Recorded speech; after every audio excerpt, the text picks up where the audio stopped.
U men uchun ibodat qilganida ko'zlarida doim yosh bo'lar edi.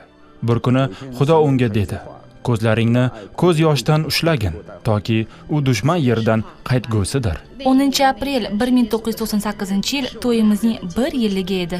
O'sha kechda uni jamoatda yig'ilishi bor edi. Men unga olib borib qo'yishni taklif etdim. Chunki Beijing tunda xavfli edi. Men o'ylardim, men uni yig'ilish tugagunicha tashqarida kutib turaman va uyga olib borib qo'yaman. Lekin meni o'sha zahotiyoq ichkariga olib kirishdi va eng oldingi qatorga o'tirg'izishdi. Uyga kelganimizda men rafiqamga ibodat qilishni istashimni, biroq buni qanday qilishni bilmasligimni aytdim. U meni hammomga olib bordi va biz ikkimiz tiz cho'kdik. U meni tavba qilishimni so'radi va men shunday qildim. Keyin u menga oldin bunaqangi qattiq yig'lamaganimni ko'rmaganini aytdi. Men birinchi marotaba uni yig'laganini va tavba qilganini ko'rishim edi.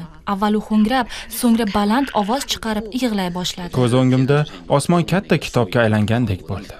Bir betda ko'rsatilgan gunohlarga tavba qilib bo'lganimdan so'ng o'sha bet yangi betda aylandi. Men uzoq vaqt esimdan chiqib ketgan narsalarni esladim. Bu mo'jiza edi. Agarda men o'sha paytda Isoga ergashishga qaror qilmaganimda edi, men hayotimni o'lim bilan yakunlagan bo'lar edim. Xudoni yuragimizga qabul qilmasimizdan oldin qanday yangi hayotga ega bo'lishimizni tasavvur ham qila olmas edik.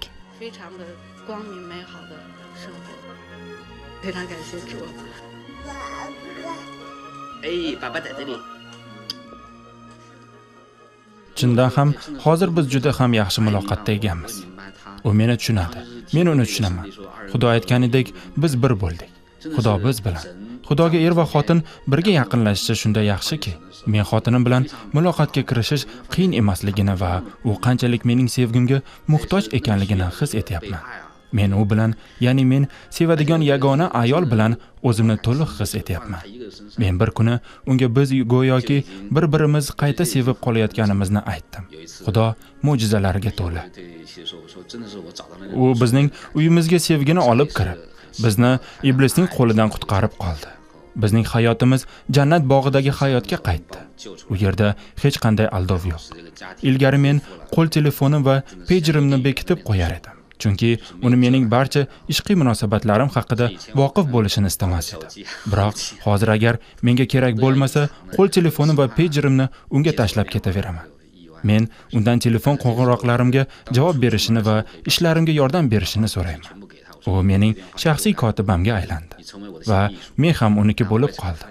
Bizning oramizda hech qanday sir yo'q. Biz ham jismonan ham ruhan bir bo'lib qoldik.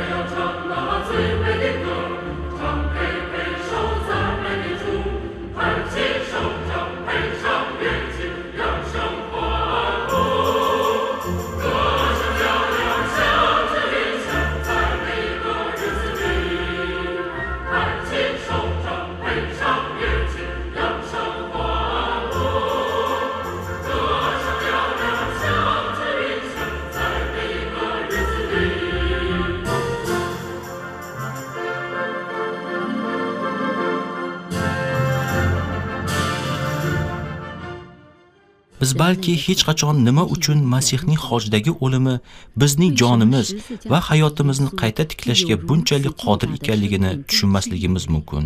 Biroq tarixdan bu mo'jiza sodir bo'lib kelmoqda va 21-asrdagi Xitoy xalqi ham bundan mustasno emas.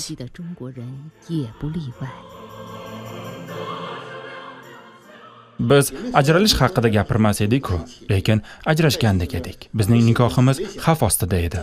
Men Shenzhenda ishlayotganimda mening ishim o'zimni muhim deb hisoblashga olib keldi. Biz ajralish oldida turar edik va mening oilaviy hayotim ma'nosiz tuyular edi. Ota-onam majburiyat yuzasidan birga yashayotgani shundoq sezilib turardi. Shu ahvolda qanday qilib ularning ajralishib ketmayotganligini tushunmasdim. Mendagi o'zgarishni ko'rgandan keyingina xotinim ham o'zgarishga qaror qildi. U mendan uyga borib o'zgarishlarini ko'rishimni so'radi. Men javoban nima uchun senga ishonishim kerak? Sen ichkilikka ruju qo'ygan va kashanda insonsan. Sen biror odamni sevishni bilmaysan. Sen dangasa, lapashangsan va hech qachon uy ishiga yordamlashmaysan. Men ota-onam uchun ibodat qildim va men kollejni bitirgan yilim ular nihoyat yana birga bo'lishdi. Turmush qurganimizdan keyin u menga biron marta ham yaxshi munosabatda bo'lmagan.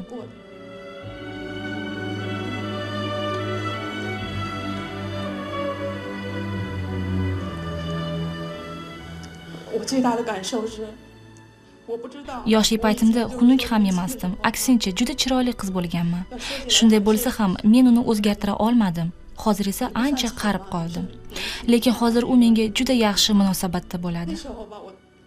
我年轻的时候我都没有改变了他，就是我现在老了，反正他对我都是很好的。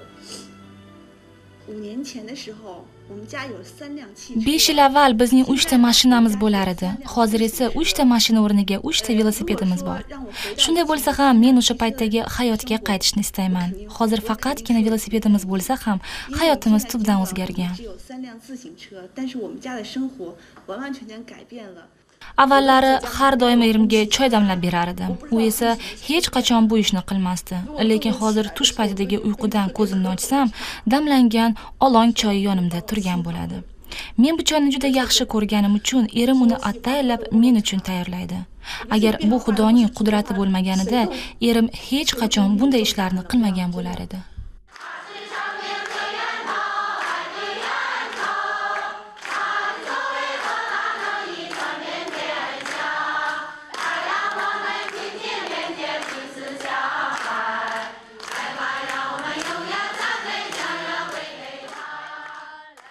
Bu sevgi Iso Masihdan keladimi yoki boshqa odamdanmi? Bunisi menga qorong'i.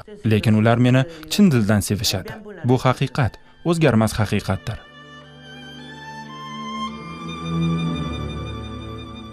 Bu yetim bolaning umri deyarli ko'chalarda sargardon bo'lib yurish bilan o'tdi. 1999-yilda uni Chengdu shahridagi uy jamoati asrab olgan va keyinchalik u voisxon bo'ldi. Men 12 yoshimda uydan ketganman va 4 yil ko'chada yashadim.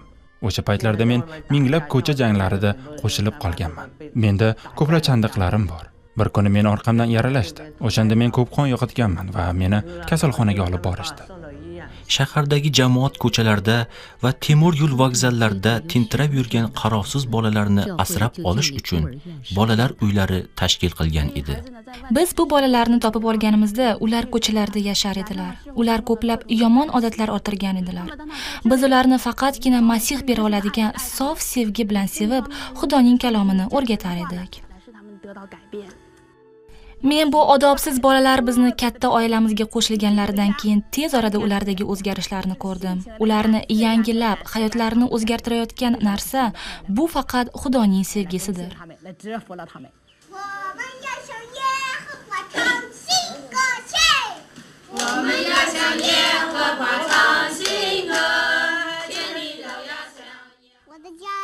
Men mongoliyalikman. Ko'r bo'lganim uchun ota-onam meni tashlab ketishgan. Mening ota-onam qamoqqa olingandan so'ng men uyda yolg'iz qoldim. Shunday qilib, men ko'cha kezishni boshladim. Ota-onam meni kaltaklaganlari uchun men uydan qochib ketganman. Otamning vafotidan keyin onam mendan nafratlanayotganini sezar edim. Shuning uchun 20 yuanni olib uydan ketdim. Zhang xola meni topib bu yerga olib kelgan. Mening otam giyohvandlik moddasini katta miqdorda qabul qilib yuborish natijasida o'lgan. Onam esa kimdir bilan qochib ketib, keyin turmushga chiqqan. U hammaga men uning o'g'li emasligimni aytar edi. Mening dadam ukalarimni sotib yuborgan edi va meni ham sotib yubormoqchi edi. U meni kaltaklar edi. Shunday qilib, men uydan ketib, poyezdlarda, ko'chalarda va qayerga borsam qisavurlik qilar edim. U kar va soqov edi. Boshida u bu yerdagi hamma bolalarni urar edi. Keyinchalik u urishni bas qildi va boshqalarga yordam berishni boshladi. Yoshing nechida? 4 deb ayt dedi. Direktor yetimni gapirishga o'rgatyapti. Yetimning nutqida kamchiliklar bor.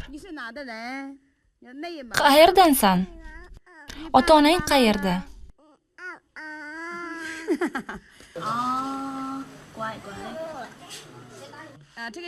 Gao xola va yana 2 ta tarbiyachi uni chaqaloqlik paytida topib olishgan.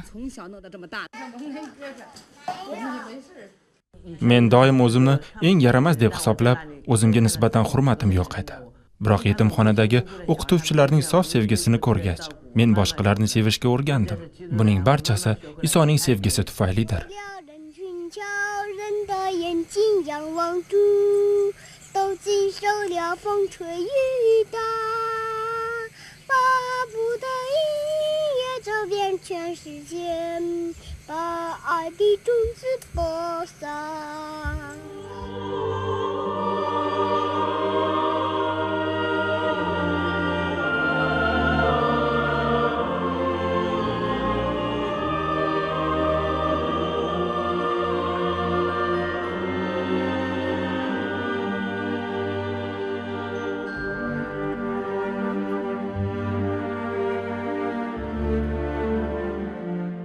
Bu tarbiyachilar o'z ishlari uchun maosh olmaydilar va hech qachon ta'tilga ham chiqmaydilar.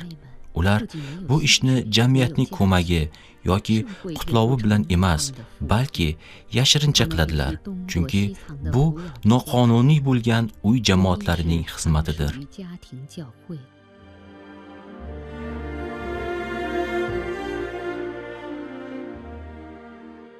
Men bilamanki, Xudoning sevgisi mana shu yerda. Men boshqalarni sevganimda sevgining qanchalik darajada buyukligini o'rganganman.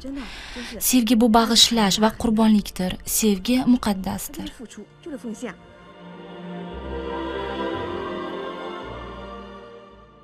Manmanlik dunyosida Masihning ushbu sodiq izdoshlari uning hojdagi qurbonlik namunasiga ergashishni istaydilar.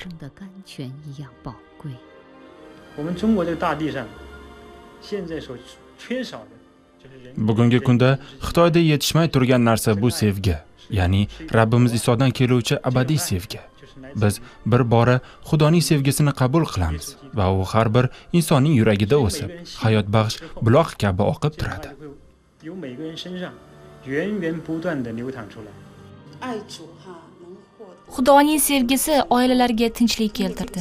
Agarda ko'proq odamlar Xudoga ishonsa, ushbu tinchlik oilalardan oilalarga o'tib, butun jamiyatga tarqaladi.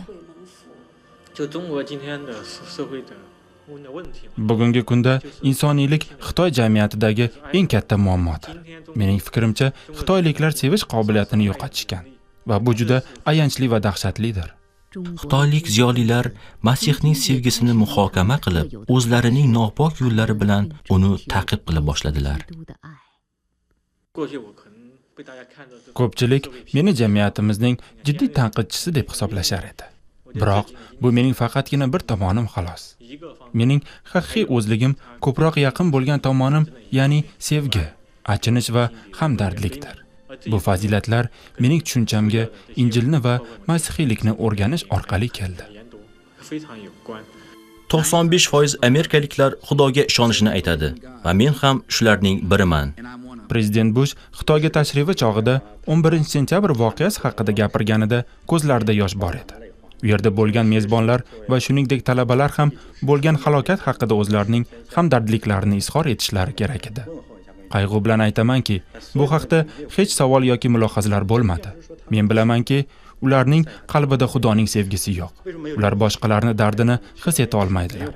Ularni qiziqtirgan narsa Xitoy va Tayvan orasidagi kelishmovchilikning quroli tuz olishi yoki olmasligi bo'ldi.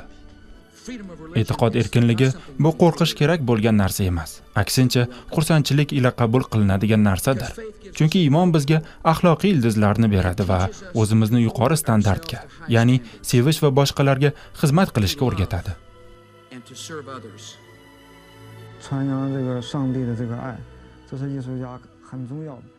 Xudoning sevgisini yoyish rassom uchun juda muhim.